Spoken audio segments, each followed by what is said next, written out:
bro, it's an emergency out here. Benny the Butcher dropped the album. The internet is going crazy. I'm hearing a lot of classic talk. Yo, I'm in group chats where people never talk about rap who are bringing up Benny's album. So this is why I felt like, yo, it's imperative that we get on and talk about this project, bro. ASAP. You know what? Considering you are the reason I even know what a Griselda is. Talk about it. Can you let the people know about this Benny album? Burden of Proof. Is it fire or not? So, you know, I like to do my due diligence. You know what I mean? I like to explain where like, I like to put context around stuff. That's a fact. Griselda's been on a run, right? I've been, like, we've talked about it. I've been on the Griselda movement from jump years ago, right? Griselda's been on a run as of late. They've had their major label, you know, sign-ins and debuts and whatnot, but more specifically, Benny the Butcher himself has been on an outstanding run, right? He had Tana Talk back in 18, right? And I was just re-listening to that. That was straight fire. He had the Plugs I Met EP. Fire. He had a lesser-known project with Smoke Dizza and P-Rock on the boards that was also fire. I just feel it didn't really get the recognition it deserved. All leading up to this. I guess we call this is this his major label debut? I guess this is like, that's what I would call it. His mainstream major label debut, right? So he links up with Hit Boy. Shout out to Hit Boy. Yo, Hit Boy's run this year between it's up there. It's up there, bro. It's up there. Like I don't know. Like Hit Boy is somebody that was kind of in the mix. Like people kind of talked about him, but not really. But this year he was like, "Yo, y'all gonna stop sleeping on me, right?" And so here comes Benny linking up with Hit Boy. Made a full length just with Hit Boy beats, and when I tell you it's from front to back, just no skips, heat. Yo. So just and the way that Hit Boy, he's proven to have a knack for constructing beats and instrumentals that really fit the artist that he's working. Yes. He did that with Nas. He did that with Big Sean, even though we're not going to get into that. We're not going to do that tonight. We're not going to do that today. But he did do that with Big Sean, and now he's doing it with Benny. Like, it's just to see the come up and to see the culmination on an album that sounds like this is crazy, man. I got more to say, but I'm gonna hand it over to you. Speaking of Hit Boy, bro, I gotta confess, I did not know that Hit Boy had this type of bag. You know, the way hip hop is gone and the sound of the culture. You said something to me on Instagram yesterday about it sounding like Rockefeller. The internet was saying it would sound like Rockefeller. And I said, nah, I was wrong. This was ROC peak, but you could still hear little nuances of current hip hop with some of the drums he used, some of the BPMs. It's not a full-on remake of Kanye and Just Blaze of yesteryear. Hit Boy put his own twist on what we love, and he positioned Benny to sound amazing on every song. Like I don't think Benny missed at all on this album. There was not one verse that was a throwaway verse. Nah, not at all. You know what I mean? He didn't miss at all. The thing that I came away with after listening to this album, Benny's coming for it. Benny's coming for his position in the game. Yo, Benny is coming for number one. I'm here to make a grand proclamation. I was gonna post it on the net, but I wanted to save it for here. Benny is the first person who I'm considering moving Pusha T off number one on my list, bro. Ooh, Benny is really making me think about, because personally right now, of the active rappers, I don't count Jay as an active rapper. As the active rapper, Pusha T is my favorite act right now. Yeah. But Benny is making me second. Pusha got to give me an album, bro. I need it ASAP, because if Benny keeps spitting like this, then Pusha's going down to number two, bro. Like, my man, this album, the intro, Burden of Proof, off the rip. Oh my God. Off the rip. Oh my God. And what you were saying about how it's, you know, it's giving you that sort of Rockefeller-esque feeling, right? He even got I don't know if it's actually Pain in the Ass. It gotta be him, bro. It gotta be him, right? He even got Pain in the Ass on the joint. You know, the little nostalgia from the early Rockefeller days.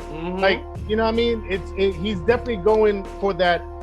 It's a whole package. You know what I mean? It felt like this dude did what every person who watched Hov come up.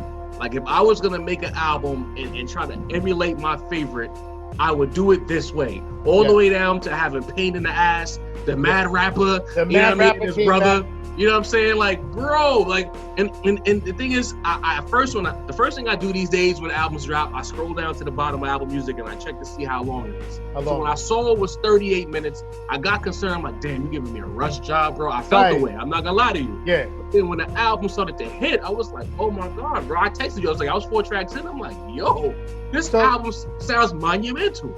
So speaking on that though, personally, right? I'm a big fan of third verses on a song, right? Yeah. And so like what we're getting a lot these days is artists, if they're gonna be just by themselves on the song, two verses max, and then they move on, right? So when I saw that time, the 38 minutes of runtime, I was like, oh, that's a little short for 12 songs, and I feel what you're saying. I definitely agree. Like, the songs hit, they don't feel necessarily rushed. Right. But Benny, the way Benny was going in on some of the songs, I was like, nah, some of these need a third verse. Yeah. Because you remember back when artists used to do third verses on the regular. The third verse was the kill shot. Was the kill shot. It was a kill. It made all the difference. It was like it moved good songs to great and great songs to monumental. You know what I mean? So if I have a gripe with the album, that's it. I wish some of the songs were a little longer. I wish he would have like gone with the third verse to like really get in with that kill shot. But in terms of like the quality, is just like, and what I appreciate too is that out of the Griselda clique, Benny is the one that's like. You could tell he really wants to break out of that niche. Yes. Right? Like more so there was no Derringer on this album. No Derringer, no Alchemist, right? None of that. And what I've honestly seen on Twitter and social media, I've seen a couple of people like complain about it, right? Because you know the production is a little bit more lush, it's a little bit cleaner. It's not that Derringer, Alchemist, Beat Butcher type of sound. And to that I say, like, yeah, you know, it was inevitable. It was inevitable. You can't hold the dude back from where he's trying to go. You know what I mean? And to be fair, that's part of the culture. Like, every big rapper's come up at some point. He diverted away from the sound that made him hot in the first place, and he tried something new. Think about back in the 90s when Hov started to tinker with Timberland. People were pissed about that. Hell, when Hov dropped Volume 1 and he went away from the reasonable sound, people were upset. Nas the same thing. Nas the same thing. But over time, they started to appreciate them dibbling and dabbling with different sounds because it made them raise their game. To me, Benny rose to the occasion standing next to Hit Boy. Because you could get into old habits when you work with a similar producer like Derringer and Alchemist over and over again. You know what to expect. The first thing I heard when I saw like an IG clip, and I'm like, oh, wow, this is Benny. Because I'm not going to lie, I was expecting him to go Derringer again. But then when I'm hearing this production, I'm like, ooh. And then he was leaning on these beats. Yeah. I'm like, oh my God, like Sly Green, bro. Like, Jesus Christ. Yeah. Like, Benny was so good that the Ross feature made me scratch my head. Like, I don't even know if Ross belonged there. You know what I mean? but to that end, like, he's on a song with some legends on this album, and he not only does he not sound out of place at all, like he sounds completely within his comfort level.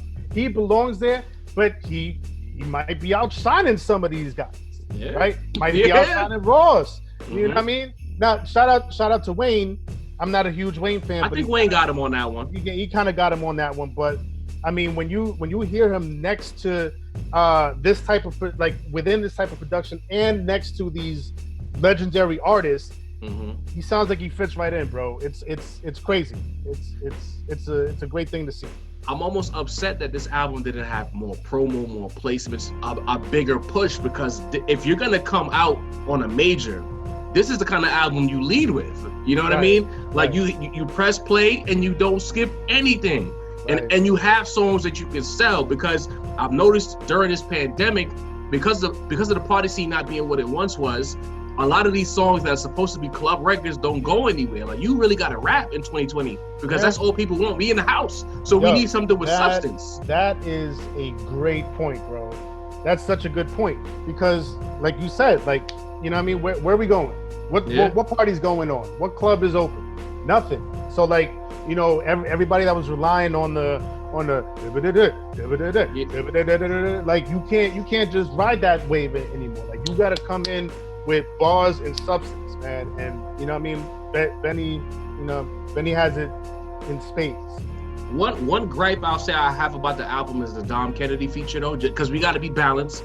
I didn't really care for Dom Kennedy on that record, Over the Limit. It was like, all right, you could have used someone else in that spot. I didn't care about it. It could have been somebody else, but I you know what? Like, what the beat came on and Benny started going in, and I was like, I don't even care. You was cool with that? Yeah, I was cool with it. I was like, whoever that is, that's you know, it don't even matter. No, because that's one of my favorite joints. Because like, Benny started just, you know, leaning in, finding that pocket, crazy.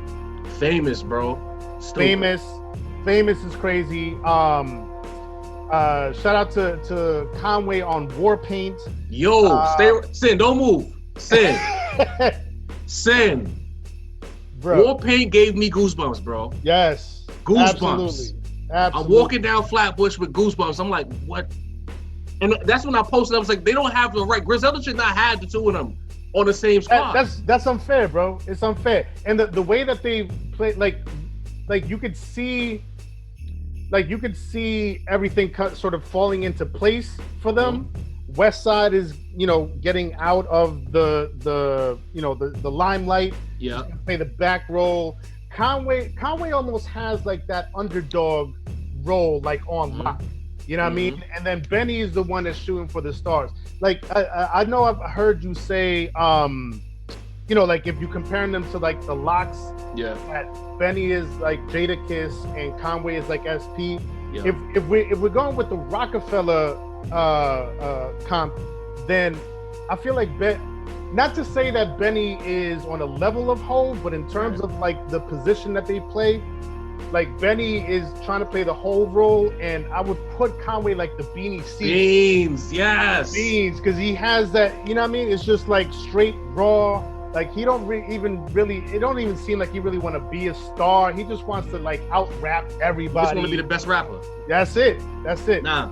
But on War Paint, I'm not gonna hold you. He got Benny on that. He got Benny. He got Benny on that one. He got Benny on that one. Man. When he started around about meeting Beyonce and Beyonce being so impressed, I'm like, oh. He was like, I don't know. I just want to show her that I'm the man. Yeah. Or if she understands that I'm the motherfucking man. Oh my God. As soon as he said that, I was